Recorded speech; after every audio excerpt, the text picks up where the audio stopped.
Hello guys, मैं आपका दोस्त पीके मल्होत्रा। आप सभी को कैमूर बिहार कम्युनिटी यानी कंप्यूटर एजुकेशन में स्वागत है। आज आप लोग को कंप्यूटर फंडामेंटल से रिलेटेड मोस्ट इम्पॉर्टेंट वीडियो बताने जा रहा हूँ। चलिए हम लोग स्क्रीन पर चलते हैं। सबसे पहला क्वेश्चन आपके सामने आ चुका है। पहला क्वेश्चन कह रहा है कि इंटरनल स्टोरेज किस प्रकार का स्टोरेज है। Option number A virtual, option number B primary, option number C secondary और ऑप्शन नंबर डी इनमें से कोई नहीं। तो एक्सटर्नल स्टोरेज डिवाइस जो होता है वो होता है प्राइमरी। ठीक है, ध्यान दीजिएगा। नेक्स्ट क्वेश्चन चलते हैं हम लोग। अगला क्वेश्चन कह रहा है इनपुट का आउटपुट में रूपांतरण किया जाता है। Option number A memory, option number B CPU, option number C input और आउटपुट के द्वारा, ऑप्शन नंबर डी पेरिफेरल के द्वारा। तो ऑप्शन नंबर जो है इसमें से बी करेक्ट आंसर, सीपीयू के द्वारा। ठीक है, नेक्स्ट क्वेश्चन कह रहा है मल्टी प्रोसेसिंग होती है। ठीक है, ऑप्शन कह रहा है एक प्रोसेसर के द्वारा, एक से अधिक प्रोसेसर के द्वारा, बिना किसी प्रोसेसर के द्वारा, और ऑप्शन नंबर डी कह रहा है इनमें से कोई नहीं। इसमें से जो करेक्ट आंसर है वो है ऑप्शन नंबर बी, एक से अधिक प्रोसेसर के द्वारा। ठीक है, नेक्स्ट क्वेश्चन किस मेमोरी में रखा डाटा बिजली जाते ही समाप्त हो जाती है। ऑप्शन नंबर ए कह रहा है रैम, ऑप्शन नंबर बी कह रहा है फ्लॉपी, ऑप्शन नंबर सी कह रहा है सीडी और ऑप्शन नंबर डी कह रहा है डिस्क। तो इसमें देखिए ऑप्शन नंबर जो है रैम जो है रैम में रखे डाटा क्या होता है बिजली जाते ही समाप्त हो जाती है। ठीक है, यह क्या होता है रैम अस्थायी मेमोरी है। रैम क्या है अस्थायी मेमोरी है, अस्थायी मेमोरी। ठीक है, ध्यान दीजिएगा। अगला क्वेश्चन कह रहा है कंप्यूटर में अधिकांशतः प्रोसेसिंग किस में होती है। कंप्यूटर में अधिकांशतः प्रोसेसिंग किस में होती है। Option number A motherboard, option number B memory, option number C CPU और ऑप्शन नंबर डी रैम। देखिए अधिकांशतः प्रोसेसिंग जो होता है वो कहाँ होता है सीपीयू में। Option number C correct. तो आप जो सीपीयू होता है इसे कंप्यूटर का मस्तिष्क भी कहते हैं। ठीक ना, कंप्यूटर का मस्तिष्क भी कहते हैं, ध्यान दीजिएगा। अगला क्वेश्चन चलते हैं। अगला क्वेश्चन कह रहा है कि 1 गीगाबाइट यानी जीबी, ठीक है, कितने बाइट के बराबर होते हैं। Option number A 1024 KB, option number B 1024 MB, option number C 1024 GB और ऑप्शन नंबर डी जो कह रहा है वो कह रहा है 1024 TB के बराबर। देखिए 1 गीगा जो होता है, जीबी का मतलब क्या होता है, जीबी का मतलब होता है गीगाबाइट। जीबी का मतलब क्या होता है गीगाबाइट। जो गीगाबाइट होता है तो कितने बाइट के बराबर, बाइट पूछ रहा ना, तो इससे देखिए इससे छोटा जो इकाई होता है वो होता है 1024 MB मिला 1024 MB मिलाकर कितना होता है 1 गीगाबाइट होता है। ऑप्शन नंबर जो है बी करेक्ट आंसर। अगला क्वेश्चन कह रहा है कीबोर्ड में फंक्शन की की संख्या कितनी होती है। Option number A 16, option number B 12, option number C 19 और ऑप्शन नंबर डी 14।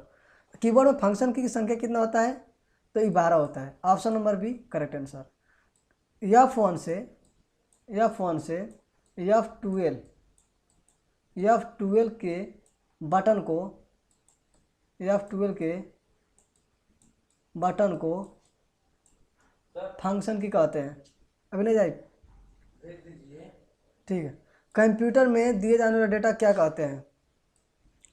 तो ऑप्शन नंबर है एल्गोरिथम, ऑप्शन नंबर बी है input, option number C output और ऑप्शन नंबर डी कैलकुलेशन। तो कंप्यूटर में जो दिए जाने वाला डेटा जो होता है वो क्या होता है?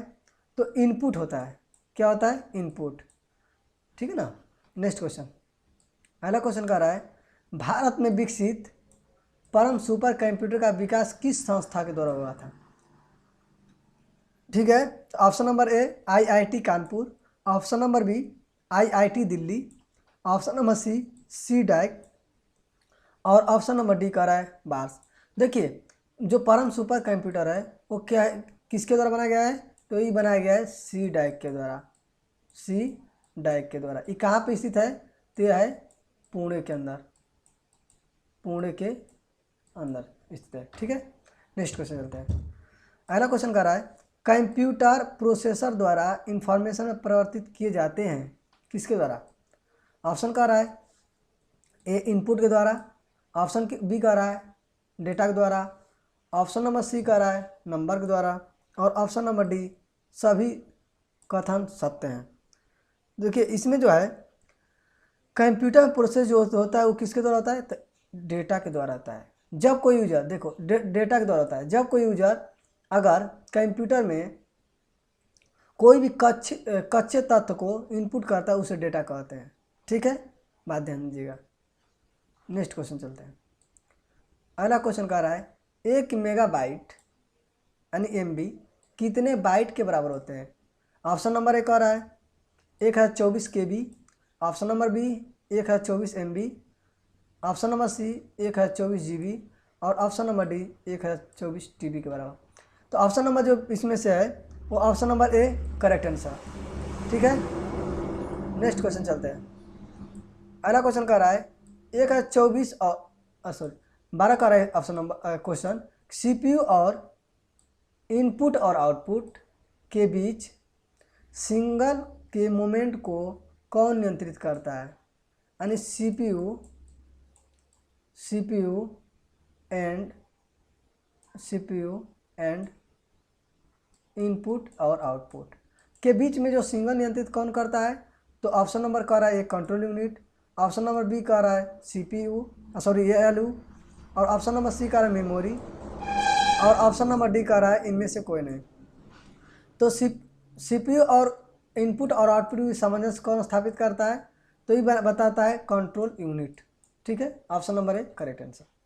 अगला क्वेश्चन कह रहा है भारत में निर्मित प्रथम कंप्यूटर का नाम क्या था?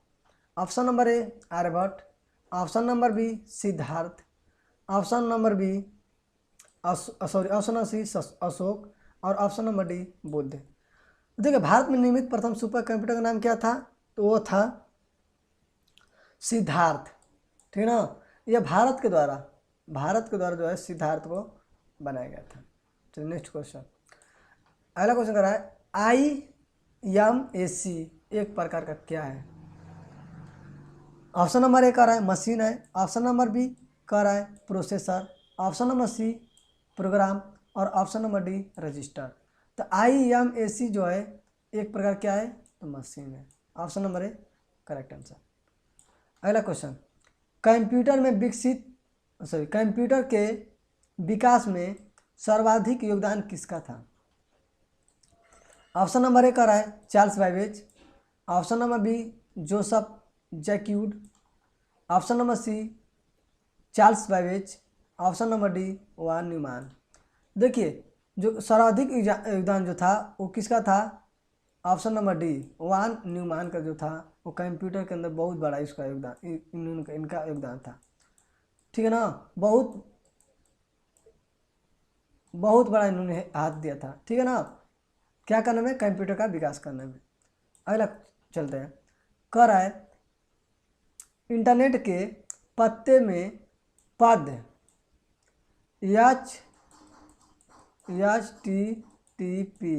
HTTP का सही विस्तृत रूप क्या है? तो तो ऑप्शन नंबर 1 कह रहा है कि hyper text markup language. Option number B कह रहा है hyper text markup protocol. Option number C कह रहा है हाइब्रिड टेक्स्ट मार्कअप प्रोटोकॉल। और ऑप्शन नंबर डी कह रहा है हाइपर टेक्स्ट ट्रांसफ़र प्रोटोकॉल। तो देखिए HTTP का जो फुल फॉर्म होता है वो होता है हाइपर टेक्स्ट ट्रांसफ़र प्रोटोकॉल, यानी ऑप्शन नंबर डी। ठीक है, आज के लिए इतना ही। Thank you.